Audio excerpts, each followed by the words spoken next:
In this video, you are going to learn everything about the watering for your peace lily plant, like how much water it needs, when to water, overwatering signs, and underwatering problems. So without wasting any time, let's start. How much water your peace lily actually needs may fluctuate depending on the time of the year, ambient temperature, and humidity levels, whether it's presently growing or flowering, and even its container size and type. If your peace lily lives in a pot with no drainage hole, or if you allow excess water to sit in the plant's drainage saucer, this can contribute to poor oxygen levels at the root zone. This lack of oxygen can cause your plant's root to rot, hampering the plant's ability to take up water and nutrients. For best results, always use well-draining soil and plant only in pots that are well-draining. I would suggest, rather than having a watering schedule, it's better to regularly check your plant's moisture levels and then water as needed. To decide whether it's time to water your peace lily, poke your finger in the potting soil to determine if it is time to water your peace lily. If the soil feels moist to the first knuckle, it's too soon for watering peace lilies. If the soil feels dry, it's time to give your peace lily a drink of water. For best results, use distilled water or rainwater in your watering can when giving your plants a drink. If you must use chlorinated tap water, fill up some empty gallons jugs and let them sit for a few days to allow most of the chlorine to evaporate. The problem with chlorinated water, by the time you will notice that the edges or tip of your peace lily plant leaves will turn brown and crisp. The plant struggles with these chemicals and try to release it, and it accumulates in the tips. So if you're noticing that, stop using tap water or treat it as I said earlier. The best way to water a peace lily is to set the plant in the sink. Pour water slowly onto the soil until liquid drips through the bottom of the pot. Let the plant drain thoroughly, then return it to its drainage saucer. Never let the plant sit in water, as disease caused by excess water is the number one reason for houseplant's death. Too little water is always preferable than too much water. Peace lilies can stand a fair amount of neglect, but allowing the soil to become bone dry may result in a sad, droopy plant. However, peace lily will nearly always bounce back with a good watering. If water runs straight through the pot, it may mean the plant is badly root bound. If this is the case, repot your peace lily as soon as possible. If you forget to water your peace lily for an extended time, the edges of the leaves may turn yellow. If this happens, water the plant well, then clip off the yellowing foliage. Your plant should soon be good as new.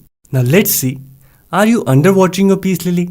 The main signs of underwatering in peace lilies include wilting, drooping, very dry potting mix, and curling leaves. Leaves may also turn green to yellow to brown if the plant stays without water for a prolonged time. Remember that the soil in the top inch of your peace lily's pot should always feel slightly moist. Failure to water regularly and to water thoroughly most often causes peace lily drooping and browning leaf tips. To avoid underwatering, pour water into the top of the pot, wait for it to penetrate the soil, and watch for the excess to drain out the bottom of the pot. If the potting mix in your pot has become too dry, you may need to rehydrate it. How can you tell?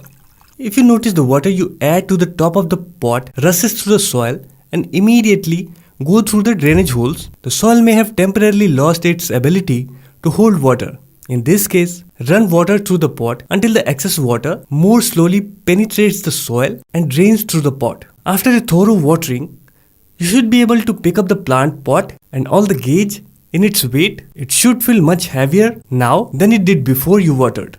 You can easily fall in an overwatering trap too. The main symptoms of an overwatered peace lily are widespread yellowing foliage, brown leaf tips, generalized drooping, leaf spot diseases, and brown, mushy roots. A poorly draining pot or soil, overpotting, or watering on a schedule are major contributors to overwatering. The first symptom to look for the foliage becoming paler and becoming generally yellow.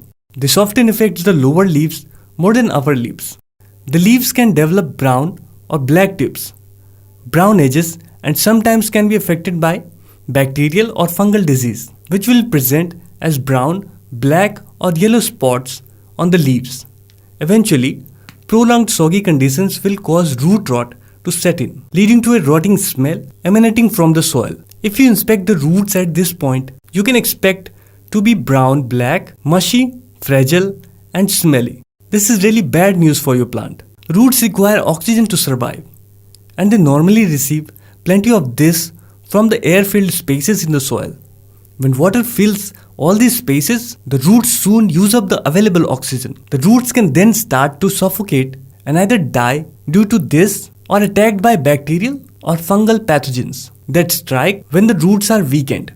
One of the surest ways to revive a waterlogged plant is to repot it into a free draining potting mix. You could wait for the current mix to drain, but in extreme scenarios, repotting will get the plant out of the wet conditions. As I said in my recent video, overwatering is a silent killer and it will confuse you. You will fall in the trap. So keep these things in your mind as I explained. Hope you learned something today. If you think so, click the like button and subscribe for more houseplant scary videos.